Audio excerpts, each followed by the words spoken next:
안녕하세요. 저는 이번 세미나 발표를 맡은 석사과정 천지연입니다. 제가 오늘 소개할 논문은 Fuchsia Class Incremental Learning via Training Free Prototype Calibration입니다. 해당 논문은 2023년 유립스에서 발표되었고 현재까지 181회 이상 인용되었습니다. 키워드는 Fuchsia Class Incremental Learning Training Free Prototype Calibration입니다. 기존 FSEIL 방법론들은 새로운 클래스를 베이스 클래스로 오분류하는 한계가 있었습니다. 본 연구에서는 베이스 클래스만으로 학습된 피처 익스트랙터가 이미 베이스 클래스와 신규 클래스 간의 의미론적 유사도를 충분히 반영하고 있다는 점에 주목을 해서 해당 유사도를 기반으로 가중치를 부여한 베이스 프로토타입을 신규 클래스 프로토타입과 혼합하는 기법을 제안합니다.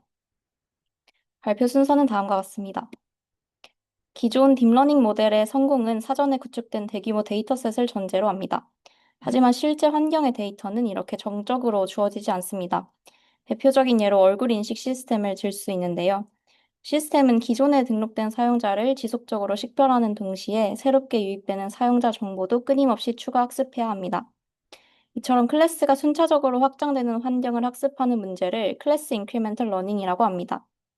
아래 그림을 보시면 태스크 1부터 태스크 3까지 순차적으로 데이터가 유입되며 모델이 점진적으로 갱신됩니다. 이때 하단의 테스트 셋을 보시면 아시겠지만 평가는 누적된 전체 클래스를 대상으로 진행됩니다. 즉, 새로운 클래스를 학습하더라도 이전에 학습한 클래스에 대한 식별 능력을 그대로 유지해야 함을 의미합니다. 따라서 CIL 분야의 가장 핵심적인 챌린지는 바로 새로운 클래스를 학습하는 과정에서 과거의 지식을 잃어버리는 캐타스트로픽 forgetting 현상입니다. 기존의 CIL은 새로운 태스크마다 충분한 양의 레이블 데이터가 확보된다는 점을 전제로 합니다. 그러나 실제 환경에서는 데이터 수집이 제한적인 경우가 많습니다. 얼굴 인식 시스템을 다시 예로 들면 개인정보 보호나 수집 환경의 한계로 인해서 사용자가 신규 사용자의 얼굴 이미지를 단 몇 장밖에 확보하지 못할 수 있습니다. 이렇게 현실적인 한계를 반영해서 제안된 세팅이 퓨샤 클래스 인크리멘털 러닝입니다. 아래 그림을 통해서 시나리오를 설명드리겠습니다. 좌측의 노란색 블럭은 베이스 세션으로 클래스당 충분한 양의 샘플이 주어집니다. 반면 파란 점선 우측의 분홍색 블럭들은 순차적으로 진행되는 증분 세션이며 클래스당 극소수의 샘플만 주어지게 됩니다. 다수의 FSCIL 연구에서는 여기에 추가로 이전 세션의 데이터를 다시 참조하거나 혹은 저장할 수 없다는 제약 조건이 추가됩니다. 여기서 모델의 최종 목표는 앞서 봤던 CIL과 동일하게 누적된 모든 클래스를 단일 통합 분류기를 통해서 정확히 식별해내는 것입니다. FSCIL에서는 두 가지 챌린지를 동시에 해결해야 합니다. 여러 세션을 거치면서 발생하는 catastrophic forgetting과 극소수의 레이블로 인해 발생하는 오버피팅 문제입니다. 기존의 프로토타입 기반의 연구들은 이 두 문제를 해결하기 위해서 비슷한 프레임워크를 취해왔습니다. 무식을 따라서 단계별로 살펴보겠습니다. 첫 번째는 특징 추출기의 고정입니다. 베이스 세션에서 한 번 학습을 마친 특징 추출기를 이후 증분 세션에서는 완전히 고정하게 됩니다. 파라미터 업데이트가 발생하지 않기 때문에 과거 지식에 대한 망각을 원천적으로 차단할 수 있습니다. 둘째는 클래스별로 계산된 프로토타입을 분류기 가중치로 직접 사용하는 것입니다. 분류기 학습에서 추가적인 그레이디언트 업데이트를 거치지 않기 때문에 극소수의 신규 클래스 데이터에 대한 과적합을 방지할 수 있습니다. 여기서 문제가 되는 부분은 세 번째, 즉 할당되는 프로토타입 자체의 품질입니다. 파라미터를 고정하고 평균값을 할당하는 행위 자체는 장점이 있을지 몰라도 그렇게 생성된 프로토타입 벡터가 클래스를 충분히 대표할 만큼 신뢰할 수 있는지에 대해서는 보장을 하기 어렵다는 한계가 있습니다. 사실 신규 프로토타입은 본질적으로 심각한 편향을 지닙니다. 극소수 샘플의 특징 평균만으로는 해당 카테고리 전체의 분포를 온전히 대변할 수가 없기 때문입니다. 우측 하단의 그림처럼 베이스 클래스는 충분한 샘플 덕분에 실제 클래스 중심과 계산된 프로토타입이 거의 일치하는 반면 신규 클래스는 소수의 샘플 수로 인해서 두 점 사이가 크게 벌어질 수 있다는 것입니다. 더 근본적인 원인은 특징 추출기가 신규 클래스에 대해서는 단 한 번도 최적화된 적이 없다는 것입니다. 예를 들어서 고양이와 개 데이터로만 학습된 특징 추출기는 새라는 완전히 새로운 클래스의 고유한 특징을 정밀하게 포착해내기가 어렵습니다. 따라서 선행 연구들에서는 이러한 편향을 보정하기 위해 복잡한 사전학습 전략을 설계해서 신규 클래스 수용력을 높이거나 새로운 클래스의 표현을 재보정하는 별도의 학습 가능한 모듈을 추가하는 방식을 제안하고 있지만 모두 상당한 수준의 추가 학습 비용을 요구한다는 한계를 가집니다. 따라서 T는 추가적인 학습 비용 없이 편향된 프로토타입을 효과적으로 보정하는 방법에 대해서 제안합니다. 신규 클래스에 대한 프로토타입이 편향되면 모델 성능이 저하될 수 있지만 기존 연구들에서는 이러한 문제가 크게 부각되지 않았습니다. 그 이유는 기존 연구들에서 주로 사용하는 평가 지표인 Average Accuracy의 한계에 있습니다. 아래 그래프를 통해서 이를 살펴보겠습니다. 본 그래프는 선행 연구 중 하나인 팩트를 Cypher 100 데이터셋에 대해서 측정한 결과인데요. 파란색 실선인 베이스 클래스 정확도를 보면 전 세션에 걸쳐서 약 70%대의 높은 성능을 안정적으로 유지하는 것을 알 수 있습니다. 반면 주황색 실선인 신규 클래스 정확도는 20에서 30% 선에 머무르면서 베이스 클래스와 비교했을 때는 3배 이상의 극심한 성능 격차를 보입니다. 여기서 주목해야 할 부분은 전체 성능을 나타내는 노란색 곡선입니다. 그래프를 보시면 노란 곡선이 주황색이 아니라 파란색 곡선에 훨씬 가깝게 붙어 있는 것을 알 수 있습니다. 이는 벤치마크 데이터셋의 클래스 불균형 때문인데요. 예를 들어서 사이퍼 100의 경우 전체 100개의 클래스 중 60개가 베이스 클래스에 해당하기 때문에 단순 평균을 취하면 압도적인 수의 베이스 클래스 성능이 이 전체 지표를 지배하게 됩니다. 결국 논문 테이블에 보고되는 종합 에버리지 어큐러시 수치만으로는 신규 클래스에서 발생하는 성능 붕괴를 감지하기가 어려워집니다. 하지만 실제 환경에서는 새롭게 유입되는 최신 클래스를 정확히 식별하는 것 또한 중요합니다. 따라서 본 논문은 신규 클래스의 성능 저하 원인을 규명하고 이를 근본적으로 해결하는 데 초점을 맞추고 있습니다. 추후에 자세히 설명을 하겠지만 본 연구에서는 새로운 클래스 샘플이 유사한 베이스 클래스로 예측되는 경향이 있다는 걸 발견합니다. 신규 클래스가 무작위가 아니라 의미적으로 유사한 특정 베이스 클래스로 오분류된다는 것은 역설적으로 모델이 이미 무엇과 무엇이 비슷한지를 잠재 공간에서 정확히 알고 있다는 것으로 해석할 수가 있습니다. 따라서 본 연구는 베이스 클래스로만 학습된 특징 추출기라도 신규 클래스와의 의미론적 유사도를 이미 잠재 공간 안에 충분히 포착하고 있다는 사실에 주목하고 있습니다. 슬라이드의 그림을 보시면 좌측 분홍색은 모델이 학습 과정에서 본 적 없는 신규 클래스고 우측 노란색은 단순 코사인 유사도 기준 상위 3개의 베이스 클래스입니다. 보시는 것처럼 평원에 대해서는 숲과 산, 그리고 접시에 대해서는 그릇과 시계처럼 의미론적으로 매우 유사한 클래스들이 매칭된 것을 확인할 수 있습니다. 기존 연구들은 이를 파악하기 위해서 많은 연상 비용을 들여서 복잡한 모듈을 추가 학습시키려고 했지만 본 논문은 이미 모델 네모에 존재하는 이 정보 자체를 프로토타입 보정에 직접 활용하는 효율적인 접근법을 제시합니다. 제안하는 방법론인 T의 오버뷰는 다음과 같습니다. T는 보정 시 클래스 간의 의미를 반영한다는 점에서 semantic aware, 추가 최적화나 학습 파라미터가 전혀 없다는 점에서 training free, 그리고 어떤 프로토타입 기반의 방법 위에도 추가할 수 있다는 점에서 plug and play라는 특징을 갖습니다. 제안한 방법론 설명에 앞서서 관련 연구들을 간략히 정리하겠습니다. 먼저 CIL입니다. 앞서 설명했듯이 과거 클래스를 잊지 않고 신규 클래스를 누적 학습하는 문제로 주로 리플레이나 knowledge distillation, 모델 익스펜션의 갈래로 연구되어 왔습니다. 하지만 세션마다 레이블이 충분히 주어진다고 가정하는 한계가 있습니다. 다음은 퓨전 러닝입니다. 극소수의 샘플로 신규 클래스를 빠르게 학습하는 문제로 크게 옵티미제이션 기반과 매트릭 기반으로 나뉩니다. 다만 여기서는 신규 태스크 적응에만 집중할 뿐 과거 클래스에 대한 성능을 유지할 필요가 없다는 점에서 FSCIL과 차이가 있습니다. FSCIL은 이 두 문제의 교집합으로 기존 연구들은 주로 신규 클래스 수용력이 높은 강력한 특징 추출기를 사전 학습하거나 별도의 학습 가능한 적응 모듈을 추가하는 방식을 취해왔습니다. 그러나 앞서 말했듯이 이러한 접근법들은 베이스 클래스가 이미 품고 있는 풍부한 의미론적 정보를 간과하고 신규 클래스의 심각한 정확도 저하를 해결하지 못했다는 한계가 있습니다. 반면 T는 별도의 모듈 학습 없이도 고정된 특징 추출기 내에 이미 존재하는 의미 정보를 명시적으로 활용하고 이를 통해 신규 프로토타입을 즉각 보정하기 때문에 추가적인 연산이나 학습 비용이 전혀 들지 않는다는 차별점이 있습니다. FSCIL 시나리오를 수식으로 정리하면 다음과 같습니다. 학습은 전체 T개의 세션으로 진행되고 가장 먼저 D0은 레이블이 충분히 주어지는 베이스 세션이며 이어지는 D1부터 DT-1까지는 증분 세션에 해당합니다.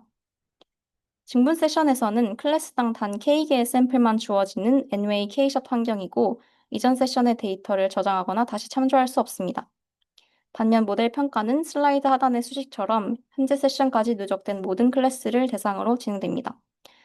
즉 세션이 거듭될수록 판별해야 할 클래스 수는 계속해서 누적이 되는데 주어지는 학습 샘플은 극소수에 불과해서 모델에게 점점 더 불리해지는 구조입니다.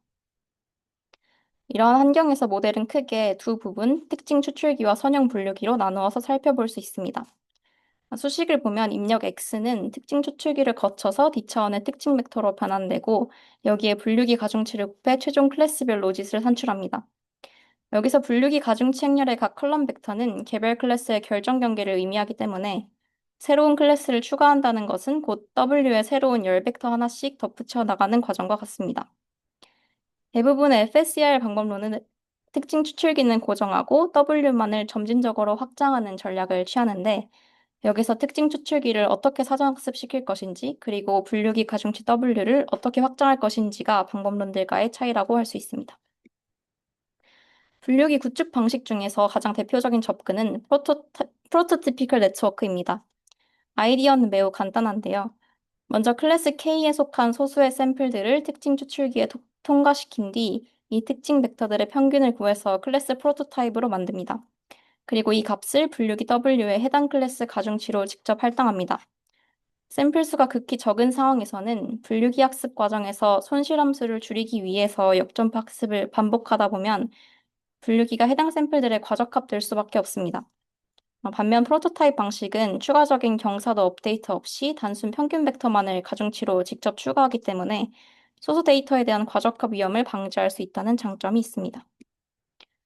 그렇다면 고정된 특징 추출기와 프로토타입 기반 분류기를 단순하게 결합한 기본 프레임워크에서는 어떤 문제가 발생할 수 있는지 살펴보겠습니다. 앞서 봤던 그래프인데 이번에는 원인 관점에서 살펴보겠습니다. 논문은 성능이 떨어지는 원인을 크게 두 가지로 구분해서 설명합니다. 첫째는 특징 추출기가 베이스 데이터로만 학습된 채 고정되어 있다는 것입니다. 인코더 파라미터가 이후 세션에서 갱신되지 않기 때문에 베이스 클래스에만 최적화된 상태를 유지하고 이로 인해서 높은 베이스 클래스 정확도가 나타나게 됩니다. 둘째는 신규 클래스 프로토타입이 편향되어 있다는 것입니다. 분류기의 가중치로 사용되는 신규 프로토타입이 소수 샘플의 평균으로만 계산되기 때문에 실제 클래스 중심과는 벗어날 가능성이 높고 결과적으로 모델 전체가 신규 클래스에 대해서는 과소적합되는 문제를 겪을 수 있습니다.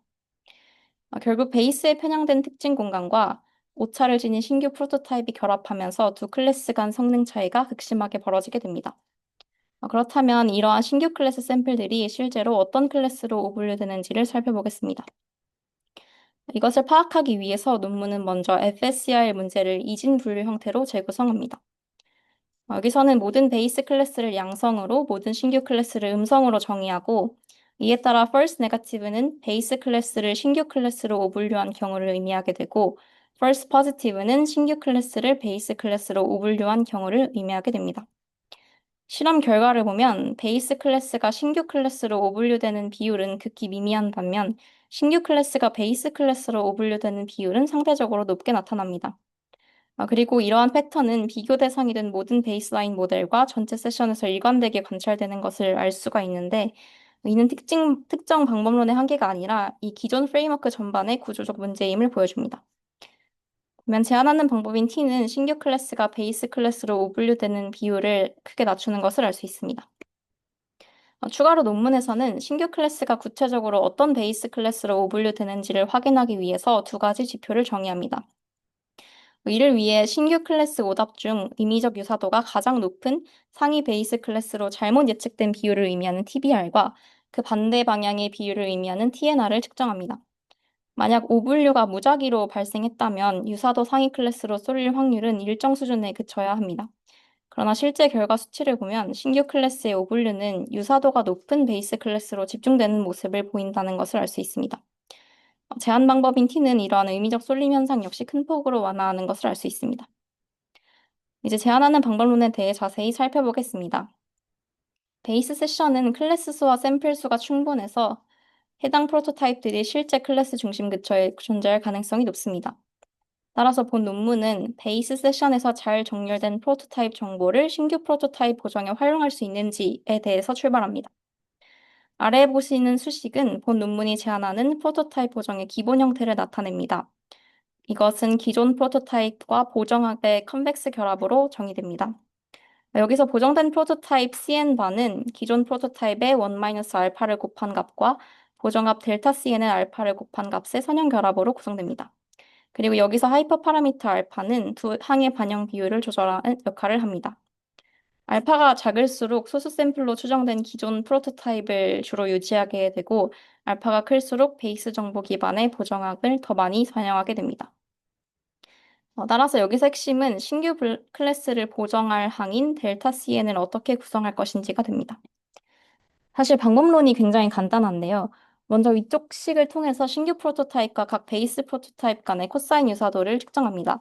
다음으로는 아래 수식에 보이듯이 유사도 값의 소프트맥스를 취해서 최종 가중치를 도출합니다. 이를 통해서 각 신규 클래스마다 합이 1이 되는 양수 가중치 분포를 얻게 됩니다. 이렇게 도출된 가중치를 각 베이스 프로토타입에 곱해서 더한 값이 최종 보정함이 됩니다.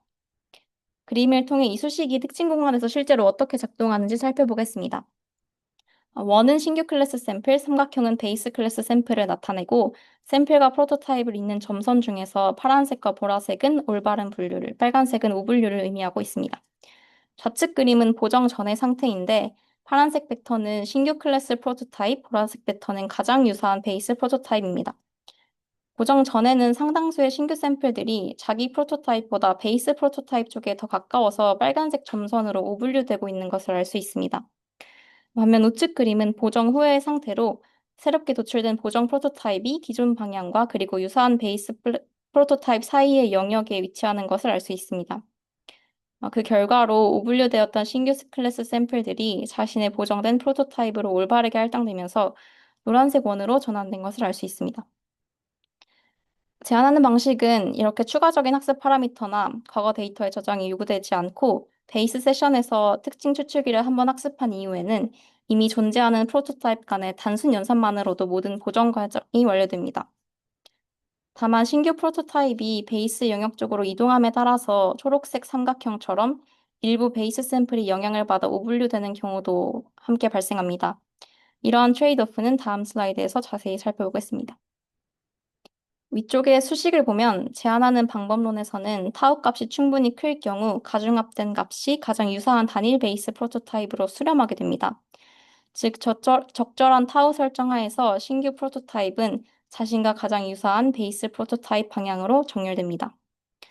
이러한 정렬은 신규 클래스의 편향을 줄여준다는 장점이 있지만 신규 프로토타입이 베이스 영역 쪽으로 이동하면서 기존 베이스 클래스의 결정 경계를 침범할 수 있다는 트레이드오프가 발생할 수 있습니다. 실제 표에 나타난 분류 결과의 변화를 보면 오답에서 정답으로 전환된 샘플의 대다수는 신규 클래스에 집중되어 있는 것을 알 수 있습니다. 반대의 경우는 주로 베이스 클래스에서 발생합니다. 결국 프로토타입 보정으로 인한 정확도 향상 효과는 대부분 신규 클래스에 집중되는 반면 그에 따른 미세한 손실은 베이스 클래스가 가져가는 형태임을 알 수 있습니다. 다만 논문에서는 신규 클래스에서 얻는 정확도 향상 폭이 베이스 클래스에서 발생하는 성능 저하를 크게 웃돌기 때문에 전체적인 성능 관점에서는 이러한 손실을 감수할 만한 가치가 있다고 설명하고 있습니다. 이제 실험 결과를 보겠습니다. 먼저 세팅은 다음과 같습니다. 주목할 만한 부분은 학습 세부 사항인데, 본 연구는 특징 추출기를 학습할 때 복잡한 사전학습 기법이나 추가적인 정규화 손실 없이 가장 기본적인 C-로스만을 사용했습니다. 이를 통해서 복잡한 사전학습 단계가 없어도 보정만으로 충분히 우수한 성능을 달성할 수 있음을 강조합니다. 다음은 성능 평가 지표입니다. 먼저 Average Accuracy는 전체 클래스에 대한 종합 평균 정확도이고 HME는 베이스와 신규 클래스 간의 정확도 조합 평균으로 두 성능 간의 균형을 평가합니다. N Accuracy는 신규 클래스만의 정확도이고 PD는 첫 세션 대비 마지막 세션의 정확도 하락폭으로 망각의 정도를 나타내고 있습니다. 앞에 세 가지 지표는 수치가 높을수록 우수하고 망각도를 나타내는 PD는 낮을수록 우수한 성능을 의미합니다. 미니 이미지 넷에서의 결과를 대표로 보겠습니다. 먼저 평균 정확도와 망각 정도에 대한 실험 결과표를 보면 모든 세션에서 T의 성능이 가장 좋은 것을 알 수 있습니다. 아래 라인 그래프에서도 마찬가지로 T의 성능이 가장 좋은 것을 알 수 있습니다. 다음으로는 H민과 Naccuracy 결과고 여기서도 마찬가지로 T의 성능이 가장 좋은 것을 알 수 있습니다. 아래는 퓨전 러닝 방법론들과의 비교인데 네 가지 설정 중에서 세 개의 경우 T이 가장 좋고 하나의 설정에서 2위인 것을 알 수 있습니다. 여기서 성능 차이가 비슷한 LRVTC는 신규 클래스를 인식할 때마다 분류기를 새로 학습해야 하는 방법론이어서 제한하는 방법론 대비 학습 효율성이 떨어진다고 합니다. 다음은 어블레이션 결과입니다. 먼저 알파와 타우에 대한 결과입니다. 오른쪽 그래프는 신규 클래스 정확도인데 알파가 중각 정도일 때 최고점을 찍고 그 뒤로는 떨어지는 것을 알 수 있습니다. 따라서 적당한 보정을 가하면 신규 클래스 성능이 개선된다는 것을 알 수 있고 그렇지만 왼쪽 전체 정확도 그래프를 보면 알파가 커질수록 감소하는 것을 알 수 있는데 신규 프로토타입을 베이스 쪽으로 밀수록 베이스 클래스가 방해를 받기 때문입니다. 그래서 두 그래프를 함께 보시면 신규 클래스가 좋아지는 구간에서 이미 전체 정확도는 떨어지고 있는 것을 알 수 있고 여기서 트레이드오프가 발생한다고 생각할 수 있습니다. 다음은 유사도 기반 가중치가 실제로 필요한지에 대한 결과입니다. SIMT는 소프트맥스 가중치를 아예 빼고 가장 유사한 베이스 K를 동일한 가중치로 더해주는 방식입니다. 평균 정확도나 신규 클래스 정확도 모두 제한하는 소프트맥스 가중치 기반 방법론이 우수한 성능을 보이는 것을 알 수 있습니다. 결론입니다. 본 연구에서는 신규 클래스 샘플들이 가장 유사한 베이스 클래스로 오분류되는 현상과 원인을 분석했습니다. 그리고 베이스 데이터로만 학습된 특징 추출기라도 신규 클래스와의 의미적 유사도를 이미 충분히 담고 있다는 점을 밝혔습니다. 마지막으로 이를 활용해서 편향된 신규 프로토타입을 유사도 기반의 베이스 프로토타입과 합성해서 보정하는 틴을 제안했습니다. 이를 통해서 추가 학습 비용 없이도 신규 클래스의 성능을 효과적으로 개선할 수 있음을 확인했습니다. 저자들이 제안한 한계점으로는 현재 시나리오가 베이스와 신규 클래스가 동일한 데이터셋에서 온다고 가정한 점을 언급을 하면서 향후에는 좀 더 현실적인 상황을 고려하기 위해 도메인 차이가 존재하는 환경으로의 확장이 필요하다고 주장했습니다.